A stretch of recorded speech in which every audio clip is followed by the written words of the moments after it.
As we learn more details about the hidden online persona of the former president of G3 Ministries, Josh Bice, we encounter a dark and sinful pattern that was driven by selfish ambition and pride. We are now aware that some of the faithful leaders he slandered or critiqued included Tom Askell, Vodi Baca, and John MacArthur. Okay. Well, if there's anybody here, maybe once again, I played a clip that nobody's going to see live. So, but that's all right.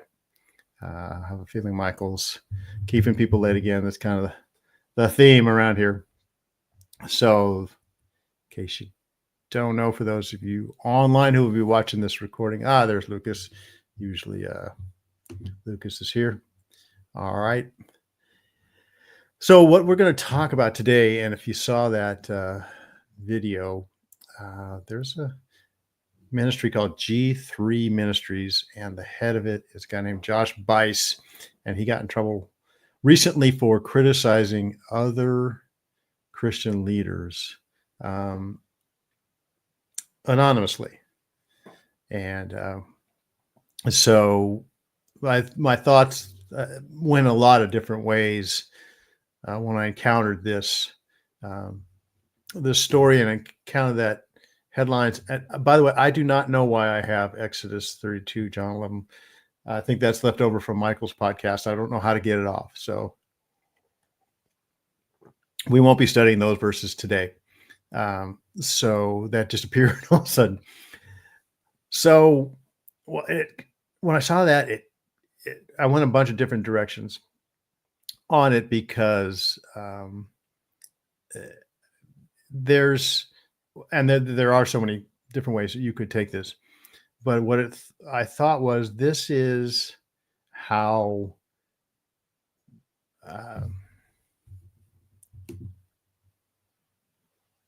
you were hiding it. Not sure. If I was hiding it, I didn't know how to hide it. I didn't even know how it got it. Good morning, Carrie. Thanks for. So my first thought was, this guy. I have never heard of him before, and I hadn't heard of G3 Ministries. The people he was attacking, two of them I definitely know. Vodi Baca, who I showed you guys on a couple occasions here, is my favorite online preacher.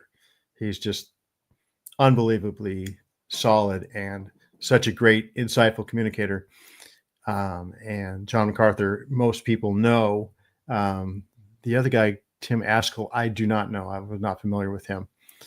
But Josh Bice, I was not familiar with. And I was a little conflicted because the G3 Ministries was part of the Southern Baptist Convention, and this guy, Josh Bice, pulled his church out of the good morning, AC. Josh Bice pulled his church out of the Southern Baptist Convention. He was one of the first ones to see that the liberal mind virus was kind of taking over, believe it or not, the Southern Baptist Convention. I mean, the Southern Baptist Convention is the epitome of conservatism, right? You can't get more conservative than Southern Baptists. Well, the Southern Baptists have been slowly infiltrated and taken over by progressive Christianity. And they're embracing critical race theory and all that kind of stuff, LGBT issues they're getting on board with. So I like what this guy did. I like that he was one of the first guys to catch this and see that it was forming about 10 years ago, I think. And so as I've done my research on him, I'm of like mind with this guy. Like I said, I wasn't familiar with his ministry. He's from Georgia. Excuse me. So, but what he did, morning, Chloe. Hey guys. So for that, I respect him a lot. And even I guess his criticisms on the face of it are legit. If you look at it just from a uh, truth perspective, a fidelity to the word, to biblical polity, if you'd call it that, how we should, manage our churches and our faith. But obviously, what he did was he created anonymous online personas that weren't him. He used different names, so they were like accounts that he was hiding behind. And so instead of criticizing them under his name, he used these false names. So it's not that he even lied or even cheated or whatever. He just wasn't man enough to criticize them. I wouldn't even say face to face. And that's another issue that I thought, well, here we are in this age where what I'm doing now is the norm. This is how we communicate now. We get online, we put a video, we throw something on Twitter, X, whatever it is, Instagram, whatever. We live our lives online. I was just talking to someone yesterday about why I'm doing this. Full disclosure, this is not my ideal way of communicating with people. I have been in the podcasting world for about 10, 12 years now. I would say no, 15, 14 years. So I got into podcasting at the very beginning. I had a studio here in northern San Diego County, which is a long story in and of itself, that it wasn't my profession. And so we started doing, I built a recording studio for a Bible translating company. And my partner at the time said, we got to get into this podcasting thing. Somebody wanted to come in and do a podcast, we thought. And at that time, podcasting was online video files that you can access whenever you want. You can find someone's podcast, an audio file, you can listen. So we got into that. 12 years later, 13 years later, podcasting is this beast of a thing that demands content of you. It's video now. So you have to have some kind of video, and you have to always have content. And I had a Christian Podcast Central was my podcast. And now Michael is running that, and Gina. And I was the one holding that podcast network back because I was very resistant to put my entire persona online. I have social media accounts. I have Facebook. That's really about it. And I have Twitter. I just came across my Twitter account. I think it was yesterday. And I posted maybe two. I think I posted 2 tweets on that 10 years ago when I opened it up, and I haven't done it since. And I haven't been on Facebook in years. Because, and yet here I am in this podcasting game, in this online content game. So I have been kind of kicking and screaming going into this, but at the same time, this is where everybody is. This is where you guys are. And so if I'm going to reach people, if I'm going to, exercise my teaching gift, which I have the gift of teaching, I never do it. This is the only place I'm able to do it. But you won't find me tweeting 10 times a day. I won't post 4 or 5 videos a day. Now, Michael will. Michael loves that. So that's why I said, please take my podcast network and see what you can do with it. So, but that's where we are now. So, and that's why I said, I titled this Who's Salting Who, because, and I think I'll do a series on this, looking at different ways that instead of the church being salt and light to the world has salted, and I wouldn't say enlightened us, darkened us. Chloe, I still won't post anything on social media. I'll read it, I'll use it for information, but I'm not putting my business out into the world. Yes, you and I are of like mind. Thank you, Carrie. I appreciate that. And like I said, I enjoy doing this. I look forward to this. It's a little stressful to get content and get things going, especially with my computer, my old wind up computer here, with a crank on the side. There's another thing I won't do. I won't invest in technology. I have an iPhone 6. That's what a Luddite I am. Okay. It's got a home button. My daughter cannot believe that I have a home button. So, but, so it's an opportunity. It's where people are. So I want to have a presence on it. And, I was just talking to that guy yesterday, a guy who used to work for me about possibly getting more, online. I don't know. He needs work. So I think I might give it to him. So, yes. And then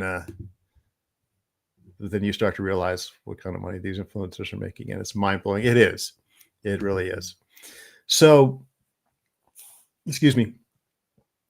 That's the world we live in. So the biblical imperative for if you have a conflict with someone or you have a problem with someone, Matthew 18. Let's see if I can do this right. Last week I sat there like a dummy for 5 minutes while you guys couldn't see what I was presenting. Okay. So the biblical, I'm going to add it to the stage. There it is. So the biblical imperative for dealing with sin in the church, it says here, Matthew 18:15-17. If your brother or sister sins, go and point out their fault just between the two of you. If they listen to you, you have won them over. But if they will not listen, take one or two others along so that every matter may be established by testimony of 2 or 3 witnesses. If they still refuse to listen, tell it to the church. And if they refuse to listen even to the church, treat them as you would a pagan or a tax collector. So there's the biblical model. And I wouldn't even say in that it's legitimate for him to say that these guys were sinning. He really was. When he criticized these guys, what he did was, these were actually friends of his. These were guys that had been to his conference. John MacArthur, Voddie Baucham, and Tim Maskell had been to his conferences, and they were very friendly. But then he saw them associating with people that he didn't like. Because, as I say, he's a very like-minded guy, to me at least, where he doesn't like the progressive woke direction that much of evangelical and mainline churches have gone. And I think his criticism of John MacArthur was that he had John Piper on the stage. Of all people, John Piper. He didn't like that John MacArthur was talking to John Piper, because John Piper is a continuous in the gifts, the tongues and healings and gifts of the Spirit. And MacArthur is a cessationist, which means people that believe that now that we have the Word of God, we don't need signs and miracles. So he was criticizing John MacArthur for that anonymously online. So, and I think Tim Maskell was sitting down with someone from the Southern Baptist Convention that was very woke and influenced by woke, whatever. So he didn't like that. So instead of following the biblical pattern of going to them personally, and I guess now, since he's in Atlanta, John MacArthur's in LA, it should have been by email, by phone call, whatever. See, and this is the challenge. This is what the world we live in now has, the box it has put us in. We actually have lost the ability, maybe, or even the consciousness of going to a person personally in some way. Now, back in Jesus's time, when he's in Matthew 18, when he's talking about this, they were in each other's lives every day. And the church was a small group of believers in either Ephesus or Thessalonica, wherever it was, or even Jesus with his disciples. Hey, this is between us.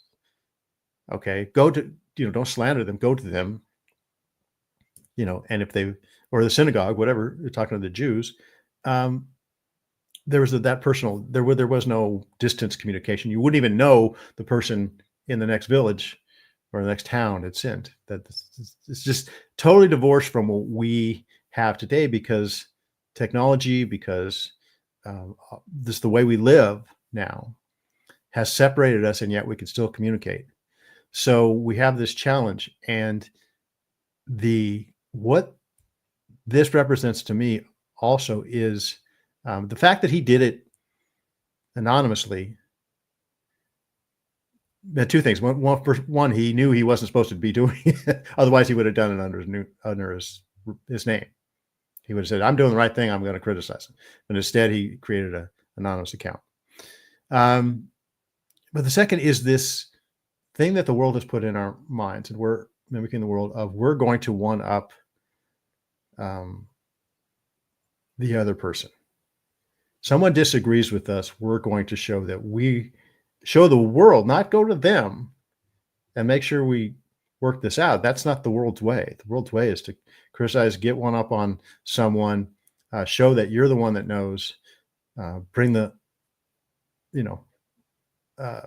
or that somehow your point is more important than following the biblical mandate. And that's what I see a lot of in churches. I see it a lot between Christians, where it's more important to get on Twitter or get on Facebook and nail someone who's doing something you don't like, rather than to go to them. And Jesus said, this is the method I want you to use. And they called it slander when G3 put out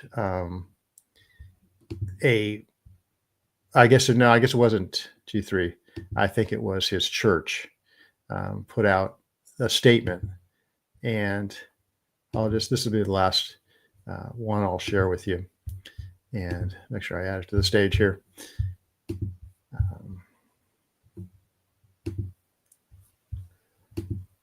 So G3 Ministries President Josh Buice resigns after confessing to slandering Christian leaders. So it says that he served as pastor and publicly and anonymously slandered numerous Christian leaders. So they talk about how he has done this, and he had been asked multiple times the past 2 years whether he had any connection with these accounts, and he denied knowledge of them. And it was not until significant pleading with the church officials that he walked in the light and confessed what he did. But here's the redeeming part of this.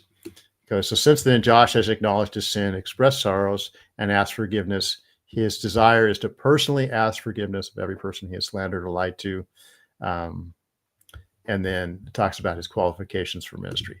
So there's at least your biblical remedy. Okay. So he wants to go to each of them and confess and ask forgiveness. So I see some redemptive things part of this direction is taking, I guess. So that's what makes us separate from the world. And that's what makes us different. So I just want to throw that out there and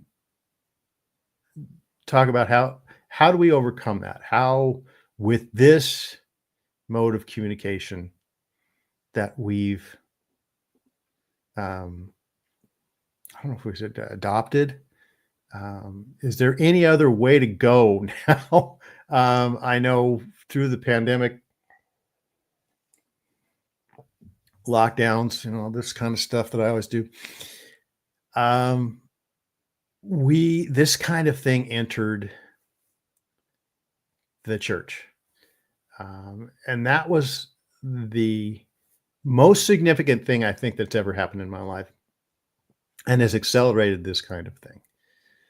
because, and I was recently looking at a sermon from my old church and a sermon from a couple of other pastors over the last few years, and they were reflecting back on the lockdowns and the these were churches that required, face coverings and closed their doors, and they met a lot of resistance to that. And I was one of the people that resisted that. And I remember writing to my church and saying, please don't do this. This will rip your church apart if you do this. And they went ahead and they did it. And they required not a lot of grace given to people who didn't want to go along with it, put it that way. And the people who went along with it didn't offer a lot of grace to the people who were doing it either.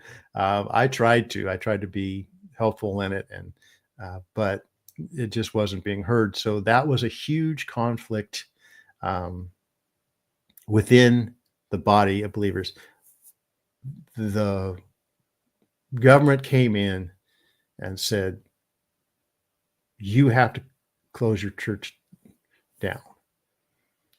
And we were faced with the classic Acts 7:5 maybe, of Peter and John preaching the gospel, and the government saying, you can't do that. And they said, do with us what you want. We'll obey the commandments of God before the commandments of men. And so a lot of churches caved in on that, and that really amplified a lot. A lot of Christians went along with it. A lot of Christians, like I always say, showed a hostile government that, yes, we will, if you scare us enough or you threaten us enough, we will shut ourselves down. You don't have to come in here with guns and Philly clubs or whatever and put a padlock on our door. We'll do it ourselves. So you can see my bias there. So that amplified the conflicts that Christians have. And it had put a lot of Christians online, and they're staying online. And like I said, even though I'm a part of this Christian community online, this is not church. I know some of you think it is, and we're just going to have to disagree with that, because this is not church. This is a cool thing we're doing. It's a cool group of people, a cool ministry to have. Like I said, I appreciate the ability to use my teaching gifts. And I appreciate that you guys will listen, but it's not church. Church is a gathering of believers. And you have to gather. You have to be in each other's faces. You have to be like the disciples of Jesus. You have to have other Christian people that you don't like or that rub you the wrong way. Jesus I think he put Simon the Zealot with Matthew the tax collector. Those two were ones he paired up, because he said, you guys are on the opposite sides of the political spectrum here, and I'm going to put you two together, and I'm going to show you how to love each other. And it's our love for each other as Christians that I'm online because the church I like is in New Mexico. I'd encourage you to find a church you like near you. And even if you don't like it, that's one of the things. I think that's Jesus's point. The first church that my wife and I went to, I didn't think I was going to like, put it that way. I ended up liking it a lot, but I went kicking and screaming. It was a Presbyterian church, and I'm like, I'm not going to go into a woke liberal hive mind like that. It turned out they weren't. Turned out they were much like the church I had just come from. But yeah, so it's a challenge a lot of times because we have our ideas and we have our preconceived notions, but Jesus was there to challenge those, and it's one of the things he did, and he challenged his disciples. Well, Lucas, what do you got here? My home church, Alliance Church, seemed to follow the world to a point. If Survivor was airing, then you'd bet that the series of teaching would be themed around Survivor, but biblical based. Yeah, and that's Lucas. That's a good point, because, and that's again, that's something I'll touch on probably later. The world influencing the church, and the church thinking it has to be, hip or relevant to the world. Come join the Discord channel. There's plenty of space for that over there. I've made video chats. Okay. Carrie, let's try it. All right. Thank you, Carrie. I appreciate you bringing it up and give me that. But Jesus said it's important, and it is, because you have to deal with this person. You have to, and they have to deal with you. Chances are they probably don't care much for you. I don't know. But but again, that's something that I think fed into this, because this G3 ministry has these conferences, huge conferences that people come to from all over the country, tell them how to do church, and then they go back to their churches around the country, and try to implement this. But that's not really, I mean, again, that's our modern way of doing things, right? That's how, in this society, in this mechanized technology society we have, couldn't be any more different than it was in Jesus' time. So how do we follow what Jesus said in a cultural context that's completely different? And where we have this instant form of communication, this anonymous form of communication, that now we can slander someone anonymously, even someone we like. I mean, it's all like, here, this guy liked these other guys. So Chloe, I confess my church is like 50 miles away. I'm just saying, to the point I cannot, maybe I will not get out on country back roads and travel, especially at night. Yeah, well, again, it's a challenge. It is a challenge. But, it kind of is what it is. So I would just all encourage you guys, find a place that you can stand, and maybe they need you. Maybe these churches that you don't like need you. So I think you invited me this before. If you have an email, you can have a Discord. I can get you an invite. I made the server, but I gave it to Michael. He's the owner. Oh, cool. Okay. So yeah, and that way I can join some of the other podcasts, I guess. So like I said, this is a great tool we're using. I wouldn't have any other way of knowing you guys otherwise. And I know you in the online sense, right? Okay, they started a church here in my little town. I attended until the pandemic, then they closed down and reopened. Yeah, and like I said, that I think going forward in churches is going, that to me was a real test for the churches. If you went to a church that closed down, I'm not saying it means that they're not faithful to the Word of God, but hopefully they learn from their mistake, and that's all you can hope for. And even the church I'm going to now, I don't think they closed down, but they were meeting outside. They did what they could, right? And the church I was at was a huge church, had all kinds of resources, could have done all kinds of different things and stayed open, but they closed down. They had all the resources in the world. They closed down. We found a little church that didn't have that many resources, but they stayed open. So I need to get on Discord, I guess. Okay. My old aunt, I guess, a mentor taught me it's better to refrain than to compromise. I will not attend a church that doesn't preach truth. Well, that's a very good point. And again, it's difficult. This is because the world has been such an influence on the church, and so many churches have compromised. That's why I like this guy, Josh Buice. I don't like what he did. He should have followed the biblical pattern of going to these people, but the world has a lot of influence on us because we're Christians. We want the world to hear our message, right? And receive our message. So we're overly indulgent of them to try and get them. Boy, this is 30 minutes already. This is a great topic. And like I said, I'll continue this probably next week, kind of talking about how the world has influenced the church and the challenges that we face. I think it's really worth talking about. And I can tell by the way you guys are interacting. Then we'll keep this up. So got to go. I'll be on with Ben tomorrow. So I will see you then. Thanks for listening, guys. Take care.